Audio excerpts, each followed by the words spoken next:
नमस्कार दोस्तों, मैं हूं गौरव और आप देख रहे हैं मार्केट रिपोर्ट। आइए बात करते हैं क्रूड ऑयल एमसीएक्स की। दोस्तों, अभी आपकी स्क्रीन पे क्रूड ऑयल एमसीएक्स का चार्ट है जिसमें मैंने 5 मिनट का टाइम फ्रेम सेट किया हुआ है और इसमें जिस तरीके की मूवमेंट हमें लास्ट ट्रेडिंग सेशन में देखने को मिली उसको देखते हुए हम ये समझने की कोशिश करेंगे कि क्या सपोर्ट और रेजिस्टेंस लेवल इसमें हो सकते हैं और उसके बाद हमारा क्या व्यू है। बाइंग में रहना चाहिए, सेलिंग में रहना चाहिए या फिर कुछ नहीं करना चाहिए, क्योंकि जनरली होता ही है कि कंसोलिडेशन का फेज़ एक ऐसा होता है, मार्केट जब एक रेंज में ट्रेड कर रहा होता है तो हमें बिल्कुल अवॉइड करना चाहिए उस कमोडिटी या उस फाइनेंशियल इंस्ट्रूमेंट में ट्रेड करने से। तो अभी इसमें किस तरीके का एक ट्रेंड चल रहा है, उन सारी चीज़ों पे हम बात करेंगे। तो आइए शुरू करते हैं सबसे पहले 5 मिनट के टाइम फ्रेम से और समझने की कोशिश करते हैं कि क्या मूवमेंट इसमें लास्ट ट्रेडिंग सेशन में हमने देखी थी। देखिए दोस्तों, एक बहुत छोटी सी गैप अप ओपनिंग के साथ इसने शुरुआत करी थी। शुरुआती दौर से इसने अपने आप को एक पॉजिटिव एरिया में रखा था, वहाँ से मार्केट में एक सेलिंग हमें नज़र आई और यहाँ से फिर इसमें हमें एक थोड़ा सा सपोर्ट नज़र आया और मार्केट ने 2968 पर अपना लास्ट रेट प्राइस करके अपनी क्लोजिंग कर दी। तो आप देखेंगे कि 2992 के अराउंड इसकी मेरे ख्याल से एक ओपनिंग रही होगी और 2968 पे इसने अपनी क्लोजिंग कर दी और 2935 के अराउंड का ये कुछ एक सपोर्ट हमें नज़र आया है, जहाँ पर बिल्कुल एक्सट्रीम लेवल था ये सपोर्ट का। ठीक है, तो इस तरीके का एक सिनेरियो हमें देखने को मिला। अगर मैं पूरी रेंज की बात करूं तो ऊपर में 3000 रुपये की एक रेंज में समझ सकता हूं, नीचे में 2935 की, तो करीब करीब 65 रुपीज़ की ये इंट्राडे रेंज रही थी जिसमें क्रूड ने पूरे दिन ट्रेड करा था। आइए चलते हैं 15 मिनट की तरफ, समझने की कोशिश करते हैं कि किस तरीके का ट्रेंड हमें नज़र आ रहा है। देखिए दोस्तों, यहाँ से अगर मैं शुरुआत करूँ कि एक इस तरीके का एक ट्रेंड चल रहा है, क्या आप इसे एक कुछ मुझे बता सकते हैं कि इसमें एक अपसाइड ट्रेंड है, डाउनसाइड ट्रेंड है या एक कंसोलिडेशन फेज़ है? बहुत ही क्लियरली आपको ये चीज़ शो हो रही होगी कि इसमें हम एक कंसोलिडेशन फेज़ देख रहे हैं। मार्केट ना ऊपर जा रहा है ना नीचे आ रहा है, मार्केट एक बहुत ही सीमित दायरे में, एक बहुत ही छोटी सी रेंज में मार्केट ट्रेड कर रहा है। रेंज बहुत ज़्यादा बड़ी नहीं है। अगर मैं लोअर एंड पे भी बात करूं तो नीचे में 2900, ऊपर में 3000, यही 100 रुपये की इसकी रेंज है। और इसकी अगर मैं बात करूं तो ये कितने दिन से हम ये रेंज देख रहे हैं इसमें, यहाँ से हम देखते हैं 22 से 25 तक, ये करीब करीब 4-5 दिन का ये ट्रेडिंग सेशन है जिसमें हमने 100 रुपये में क्रूड ऑयल को ट्रेड करते हुए देखा है। ठीक है, आइए थोड़ा सा टाइम फ्रेम और बढ़ाते हैं, समझने की कोशिश करते हैं कि और थोड़े से बड़े व्यू में हमारा क्या नज़रिया बनता है। यहाँ से एक सेलिंग आ रही थी, क्रूड ऑयल को एक सपोर्ट मिला यहाँ पर, इस एरिया में एक अपसाइड मूव आना शुरू हुआ। बहुत अच्छे से इसने अपने आप को ऊपर के लेवल पे सस्टेन करने की कोशिश करी, फिर एक सेलिंग आई। सेलिंग के बाद मार्केट ने अपने आप को इन लेवल्स पे सस्टेन किया हुआ है। कोई क्लियर इंडिकेशन नहीं कि क्या होने वाला है, क्या होगा, कौन सा ट्रेंड है, बिल्कुल ही एक, अगर यहाँ से भी मैं एक रेंज की बात करूँ तो इस रेंज के इस एरिया में कंसोलिडेशन चल रहा है, बीच में है, कोई ना अपसाइड है ना डाउन साइड है, मार्केट एक बीच में ट्रेड कर रहा है। रेंज बहुत छोटी है, कहाँ क्रूड ऑयल जाएगा अभी कहना थोड़ा सा मुश्किल है। ठीक है, 4 घंटे की तरफ हम चलते हैं, समझने की कोशिश करते हैं। ये देखिए, ये एक ट्रेंड इस डायरेक्शन में मूव कर रहा था, एक स्लाइटली अपवर्ड मूवमेंट थी इसमें। जैसे ही इसमें एक ब्रेकडाउन का लेवल हमें नज़र आया, मार्केट ने एकदम से एक क्रैश दिखाया नीचे को। ये फिर से एक कंसोलिडेशन फेज़, एक अप ट्रेंड, थोड़ा सा डाउन ट्रेंड और अभी ये इस एरिया में ट्रेड कर रहा है। ठीक है, कुछ एक अपसाइड मूव तो हमें इसमें नज़र आ रहा है, पर इसके बाद इसे अगर एक ऊपर की तरफ एक मूव मिलता है तो हमारे लिए वो एक कंफर्मेशन का साइन हो सकता है कि इसने जो इस अप ट्रेंड को है वो कंटिन्यू रखा है, इस ट्रेंड को इसने यहाँ पर एंड करा है।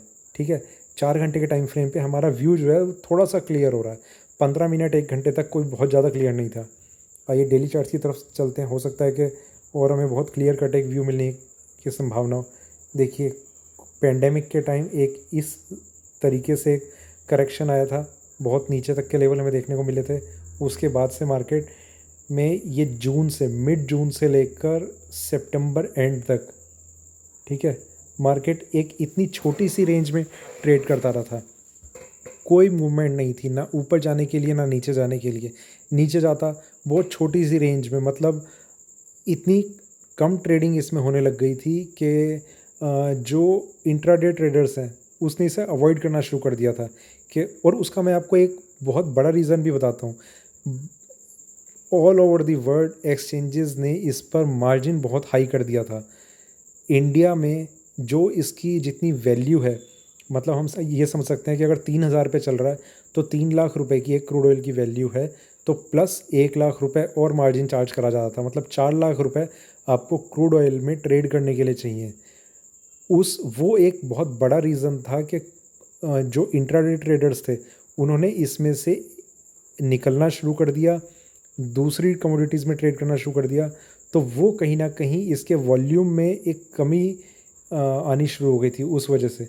अभी जो ट्रेंड चल रहा है एक डाउन साइड है, एक अप साइड इसमें बनती हुई नज़र आ रही है। कंटिन्यू रहेगी या नहीं, इसके लिए थोड़ा सा इसे और ऊपर के साइड एक मूव दिखाना पड़ेगा। ठीक है दोस्तों, तो आइए चलते हैं हम वापस 15 मिनट के टाइम फ्रेम पे। यहाँ समझने की कोशिश करते हैं कि क्या एक्सपेक्टेड है ऊपर या नीचे जाना। देखिए दोस्तों, 15 मिनट के टाइम फ्रेम पे तो मैं उस रेंज में भी नहीं आ पाऊँगा। मुझे 1 घंटे का टाइम फ्रेम यूज़ करना चाहिए, जिससे मैं कम से कम आपको ये समझा सकूँ कि कौन से वो लेवल्स हैं जिसके ऊपर आपको ख़रीदना या बेचना चाहिए। देखिए, अभी इस टाइम कोई इसमें ऐसा लेवल नहीं है इंट्राडे के हिसाब से जिसमें आप अपनी पोजीशन क्रिएट करें, और वो सिर्फ आज ही नहीं है, वो पिछले 3-4 ट्रेडिंग सेशन से बिल्कुल भी नहीं है। बहुत से लोगों के ये मैसेज मेरे पास आते हैं कि क्रूड ऑयल में अपडेट नहीं करा, क्रूड ऑयल में कुछ बताओ। देखिए, कुछ समझ नहीं आ रहा तो बताना भी बेकार है। मैं आपसे इस प्राइस पे ये बोल दूंगा कि आप बाइंग कर लीजिए और इसे रखिए, तो इंट्राडे में अगर आपको प्रॉफिट नहीं मिलेगा ना, तो आप भी ये सोचेंगे कि क्या ट्रेड ले लिया, किस ट्रेड में फंस गया, इससे अच्छा तो मैं और कहीं ट्रेड कर लेता। तो उस सिचुएशन से बचने के लिए हमारे पास एक ही ऑप्शन रहता है कि हम इसमें ट्रेड ही ना करें। जब हमें ये बहुत क्लियरली ये चीज़ नज़र आ रही है कि मार्केट में क्रूड ऑयल एक कंसोलिडेशन दिखा रहा है, मतलब एक कोई ब्रेकआउट नहीं है, ब्रेकडाउन नहीं है, एक रेंज में ट्रेड कर रहा है, तो या तो आप ट्रेड मत कीजिए, और अगर आप ट्रेड करते हैं तो एक पोजिशनल व्यू लेके चलिए कि आपको ये एक्सपेक्टेशन है कि क्रूड ऑयल ऊपर के लेवल पे जाएगा। तो एक स्टॉप लॉस जहाँ भी एक कंसिडरेबल रीजनेबल लेवल आपको नज़र आता हो, या आप मुझसे डिस्कस करके अगर पूछ सकते हैं कि मेरा पोजिशनल व्यू है, स्टॉप लॉस कहाँ रहेगा, कौन सा सही है, क्या ट्रेंड नज़र आ रहा है, तो आप उस तरीके से तो एंटर कर सकते हैं। पर आप अगर प्योरली इंट्राडे के हिसाब से देख रहे हैं तो मैं आपको यही कहूँगा कि बिल्कुल अवॉइड कीजिए। एक रन आने दीजिए ऊपर की तरफ या नीचे की तरफ, उसके लिए हमारा क्या व्यू बनेगा क्या नहीं बनेगा। देखिए, मार्केट में करेक्शन थी, सेलिंग करवाई थी मार्केट में, यहाँ से एक बाइंग आई तो बाइंग करवाई थी। तो हमें ये समझना होगा कि अब ऐसा टाइम कब आएगा कि इसमें हमें ख़रीदना चाहिए या बेचना चाहिए। आप ज़बरदस्ती अगर कोई ट्रेड लेंगे ना, देखिए मार्केट आप नहीं चला रहे, मार्केट आपको चला रहा है। तो मार्केट आपको चला रहा है तो आप उसके साथ चलिए। आप अगर मार्केट को चला रहे होते तो आप बिल्कुल 10, 20, 500 लोग मिलके भी क्रूड ऑयल में 10 रुपए की मूवमेंट नहीं ला सकते। बहुत ज़्यादा तो छोड़िए, मतलब जब कोई मूवमेंट आपके कहने से नहीं आने वाली तो क्यों ना आप मूवमेंट को फॉलो करते। मूवमेंट आएगी, ऊपर की आएगी, नीचे आएगी, वेट कीजिए ना। अब नहीं, थोड़ी देर में, कल, परसों, अगले हफ्ते, अगले महीने नहीं आती तो और बहुत और कमोडिटीज़ हैं जिनमें आज क्रूड ऑयल में ट्रेड नहीं हुआ। हो सकता है कि 5-6 जितनी भी कमोडिटीज़ हैं जिनमें आप ट्रेड करने की कोशिश करते हैं, उन सब में ही एक दिन ट्रेड ना हो, ऐसा पॉसिबल है। जब मार्केट में यूएस मार्केट हो सकता है बंद हो जाए, या फिर एक डल ट्रेडिंग मार्केट में रहती है तो कुछ समझ नहीं आता, या फिर किसी न्यूज़ का वेट कर रहा होता है मार्केट, तो ऐसे चांसेस हो जाते हैं। पर वो once in a blue moon, ऐसा नहीं होता कि आपको कोई ट्रेड ही ना मिले। कोई ट्रेड आपको मिलता है अच्छा मिलता है, हफ्ते में 2-3 ट्रेड कीजिए, पर अच्छे कीजिए। डेली ट्रेड करेंगे नुकसान के ज़्यादा चांसेस रहेंगे। ये मैं खुद भी ये चीज़ आजमा चुका हूँ कि अगर डेली हम ट्रेड करेंगे तो हमारे लॉस होने के चांसेस बढ़ जाते हैं, प्रॉफिट के कम हो जाते हैं। आप एक दिन, मैं आपको वैसे अपना एक एक्सपीरियंस बताता हूँ कि अगर हमें किसी दिन एक अच्छा प्रॉफिट हो जाता है तो हमें अगले 2-3 दिन ट्रेड नहीं करना चाहिए। इस चीज़ को अगर आप थोड़ा समझने की कोशिश करेंगे ना, तो ये आप रियलाइज़ करेंगे कि ये चीज़ बिल्कुल होती है। क्योंकि होता क्या है, मान लेते हैं कि किसी एक कम्युनिटी में आज एक बहुत अच्छी तेज़ी हमें देखने को मिली, या फिर एक डाउन साइड हमें देखने को मिली जिसमें हमें अच्छा प्रॉफिट हो गया, हम या तो बहुत ज़्यादा ओवर कॉन्फिडेंट हो जाएंगे कि अब अगले दिन ये गिरेगा ही गिरेगा या बढ़ेगा ही बढ़ेगा, तो वो व्यू हमारा गलत चला जाता है, और वो कई बार इतना गलत चला जाता है कि जो हमने कल को कमाया था वो भी हम खो देते हैं। तो ये कुछ चीज़ें हैं जो आपको अपने ट्रेडिंग पैटर्न में लानी पड़ेंगी। जिस दिन भी आपको एक अच्छा प्रॉफिट हो, अच्छा प्रॉफिट आप किसे कहते हैं वो आपको पता होगा, जो भी आपको एक ऑन एन एवरेज जो आपको प्रॉफिट रहता है उससे एटलीस्ट डबल आपको अमाउंट मिल जाता है, ठीक है। तो वो आपके लिए एक अच्छा प्रॉफिट है, और वो जिस दिन आपको हो जाता है, आपको कम से कम एक दिन, तो मैं कम से कम कह रहा हूँ कि आपको चाहे कोई भी लेवल मिल जाए आपको ट्रेड नहीं करना चाहिए, क्योंकि आप पोजिशनल ट्रेडर नहीं है। या तो आप पोजिशनल ट्रेडर ही होते तो आप उस पोजीशन को कंटिन्यू रख सकते हैं आगे, कि अगर आप पोजिशनल ट्रेडर नहीं है तो आप फ्रेश एंट्री लेना आपके लिए काफ़ी रिस्की हो सकता है। तो आइए दोस्तों, अब हम बात करते हैं उन लेवल्स की जो क्रूड ऑयल में इंपॉर्टेंट हो सकते हैं। देखिए, पूरे हफ्ते मुझे क्रूड ऑयल का वीडियो बनाने की ज़रूरत इसलिए नहीं पड़ी क्योंकि मुझे कोई ऐसा लेवल समझ ही नहीं आया इसमें कि ऊपर जाएगा नीचे जाएगा। यहाँ हम देख रहे हैं एक प्राइस है जिसे बार बार टच करके आ रहा है, और वही इसका रेजिस्टेंस लेवल है, और सिर्फ रेजिस्टेंस लेवल ही नहीं है, बहुत स्ट्रॉन्ग रेजिस्टेंस लेवल है, वो है 2997।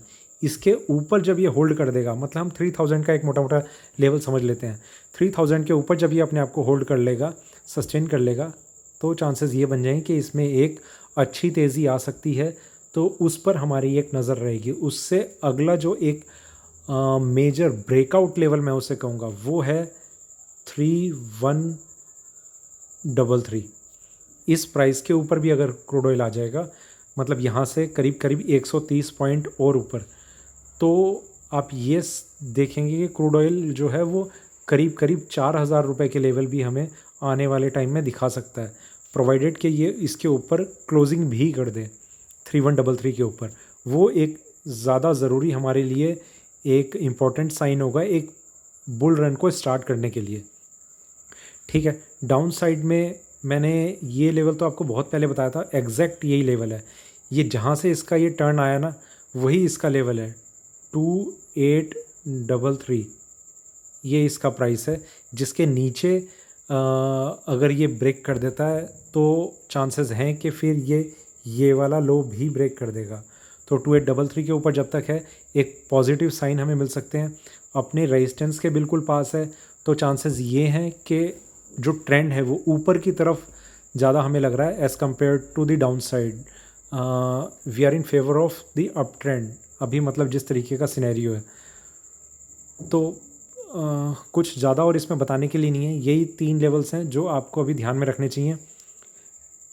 I am slightly positive on crude oil. ये लेवल है सबसे पहले, जो ये ब्रेक कर दे तो ज़्यादा अच्छा होगा। और नेक्स्ट ये है, जो अगर ब्रेक होता है तो वो एक बहुत इम्पोर्टेंट इसके लिए ब्रेकआउट लेवल रहेगा, ठीक है। इस लेवल को आप ध्यान में रख सकते हैं। कुछ बहुत बड़ा चेंज होगा तो मैं एक और वीडियो बना दूंगा, अदरवाइज़ मुझे लगता नहीं कि क्रूड ऑयल में ये लेवल भी एकदम चेंज होने वाले हैं। तीनों के तीनों लेवल ये कांस्टेंट रहने वाले हैं मेरे ख्याल से अगले 1-2 दिन में। अगर ये कांस्टेंट यहाँ भी ट्रेड करता रहता है, मतलब एक रेंज में भी ट्रेड करता है। तो ये था मेरा क्रूड ऑयल पे अभी का वीडियो अच्छा लगा हो तो लाइक करें, शेयर करें, बने रहें मेरे साथ, देखते रहिए मार्केट रिपोर्ट। धन्यवाद।